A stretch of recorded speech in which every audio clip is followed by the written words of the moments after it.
everybody, welcome to another session of Brown Baddies, again, in my car. Today's, video is gonna be about Dylan Wang. Have you guys seen, do you guys know who Dylan Wang is? Like, must I, oh, yeah.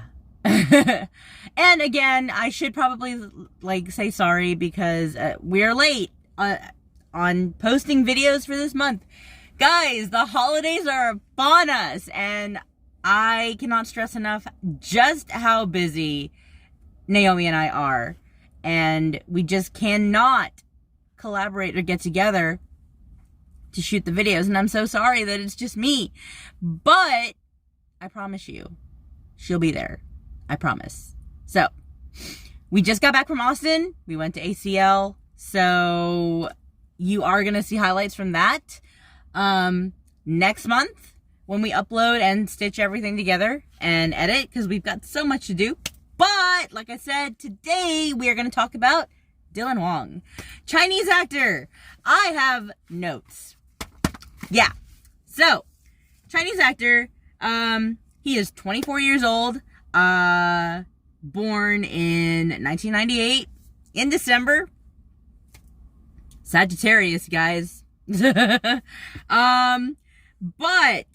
in the dramas that I have seen, the C dramas, because he is a Chinese actor, but in the dramas that I have seen, honestly, there's I saw him in Meteor Gardens first, and that is the Chinese remake of Boys Over Flowers. And from what I just recently found out, there are 4, maybe 5, correct me if I'm wrong, version of Boys Over Flowers. So I'm not really sure, but from what I understand, I think there are more versions. And then I think they just remade a new one. So anyway, point being, Dylan Wang, guys. I watched Meteor Gardens and at first I wasn't really paying attention to it, and I was yeah, it's not a big deal. But then I saw the similarities, and then I was like, oh wait, there's a lot of differences too. And if you want, we'll go into detail on the differences for Meteor Gardens. Leave in the comments below if you want us to do that, and we will totally do that. But point being, Meteor Gardens is basically the Chinese remake of Boys Over Flowers. Dylan plays, if I say this wrong, don't get mad at me. Dong Se, I think? Oh my god, I don't want to say his name wrong. But he plays the lead character. And that whole bad boy persona that, we're not supposed to fall for and just ends up happening because it's just, oh, so sexy. I cannot stress enough just how good his persona, his bad boy persona is in Meteor Gardens. And then the whole process of changing and becoming the person that he's supposed to be at the end of it. Again, we don't do spoilers, so if you really want to see it, you should actually go and watch it yourself. So Meteor Gardens has 49 episodes. It was made in 2018, and it's a little longer than C-dramas have always been longer than K-dramas have, to my knowledge. I haven't actually seen a K-drama that goes past 20-something episodes. But C-dramas, this one has actually, Meteor Gardens has 49. Another one that Dylan Wang was in is The Rational Life, which has 35 episodes. And there's another one that just recently came out called Love Between a Fairy and Devil. That has a total of 36 episodes. So I'm gonna try to like bring about all the points in each and every single one of them. But again, no spoilers, no spoilers. And Dylan does play the lead in all of these 3 dramas that we've watched. Hold on, I think there was a 4th one. Could be wrong. I could be wrong. But you know, that's how I am. I'm unorganized. So, yeah. Nope, I'm right. There's 3. So, yay! But, you know, I'm going to tell you now, Meteor Gardens is worth the watch. It does get a little slow in the beginning, but the story does pick up. Oh, Dylan Wang. Okay. So, if y'all know me, and you guys have ever, like, heard me talk about, like, Hindi movies and stuff, because I do watch Hindi movies, too. And, like, well, basically, there is an Indian actor that whenever he cries, I cry, too.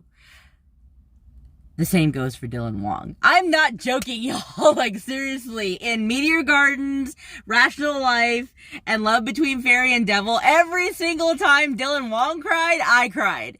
And it was like, I was like, please, don't make this man cry. Like, could you give him what he wants? Make him happy. Don't make him cry. That's like breaking my heart, man. Like, how? How do you do that? Like, I don't understand. I don't. It doesn't make sense, but he is a phenomenal actor. If he can make me cry, like, there aren't very many actors who can do that. And it's like, if he can make me cry, then he is a good actor. Fun fact, did y'all know that he started out as a aircraft stewardess? Like, he was a stewardess on a plane. And then he became a model after that. So, yeah, like, props. I mean, I'm a pharmacy tech. I wonder if I could become, I'm a pharmacy tech. I wonder if I could become a model just off of, I don't know. Not that I'm trying to be, because I'm really not trying to be famous or anything like that. That's not my goal. I don't really care about being famous. I don't really care about my name being out there. I just want people to be happy. And I just want people to watch me and laugh and think that I'm funny or not. But, you know, hey, we're talking about Dylan Wang, not about me. So anyway, Meteor Gardens, The Rational Life, and Love Between Fairy and Devil. I cannot stress just how good Love Between Fairy and Devil is. I really cannot stress. Like, again, like Meteor Gardens, Love Between Fairy and Devil starts out kind of slow. And then it just picks up and it, like, just sucks you in. And I kid you not, I have spent many sleepless nights sitting on my couch watching Love Between Fairy and Devil. I actually had to rewatch it from the beginning because when I started it, I was working in a different department and I was sitting at home and watching it and working from home and I was watching it. But, like, when I started working in a different department, I actually had to go into the office and then I couldn't watch it anymore. And then I was like, oh my gosh, I'm losing my Dylan Wang time. Like, no. Anyway, point being, I watched Love and Fairy at work during lunch one time and I was waiting for the kiss scene. I'd been waiting for these characters to kiss like forever. And when did it finally happen? On my lunch break. They're like, he just goes in for it. Now, wait a minute. They kissed like previously before that, but this isn't a real kiss, man. Like, I was waiting for the real kiss. And when it finally happened, what did I do? I was sitting there at the lunch table and I was like, oh my God, I had a mini little excitement thing. And basically my new boss and her boss saw it. I got so excited and I was like, I was looking at it, they were like, what just happened? Because I had earbuds in, obviously they couldn't hear it. And And I was like, nothing. I'm fine. I have just been waiting for this a long time to actually happen. I was so happy. And then I was like, no, I cannot.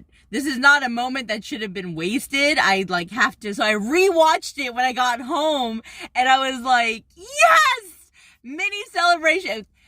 That kiss was phenomenal, by the way. Again, I'm not going to tell you where it's at, but y'all need to watch it because I kid you not, that was probably one of the best kisses in any C-drama that I've ever seen. And I'm like,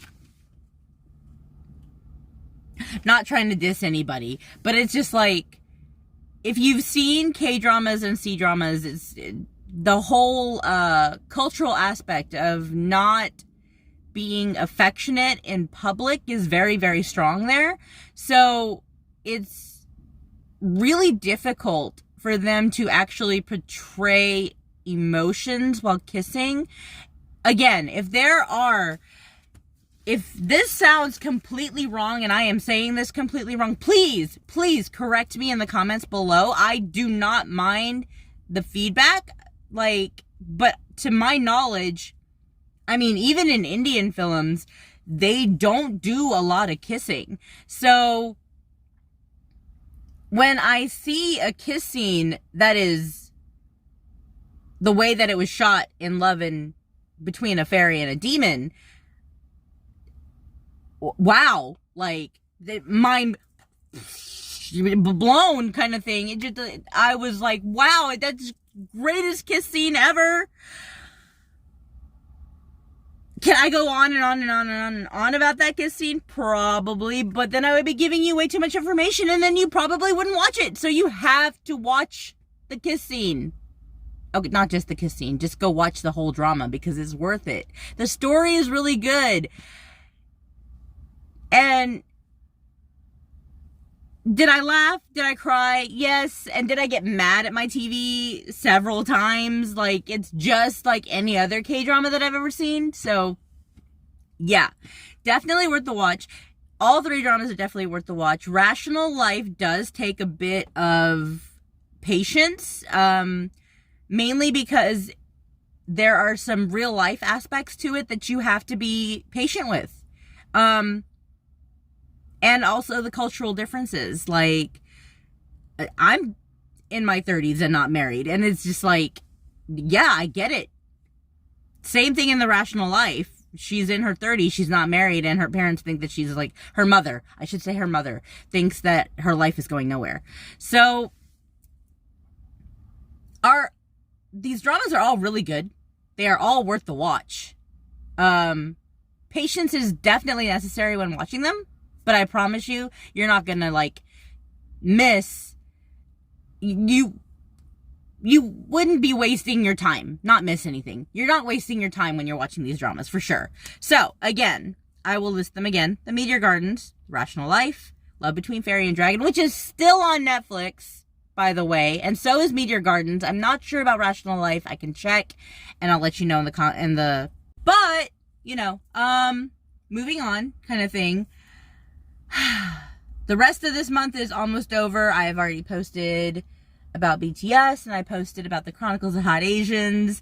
Be on the lookout. We are doing our haunted house segment soon, so that's gonna come up pretty soon.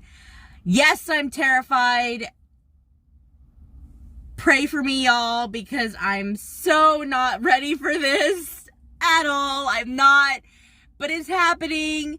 So yeah, hope you join us in the next segment. All right, it is freezing out here, so I'm about to head back inside because it's so cold. All right, bye, y'all.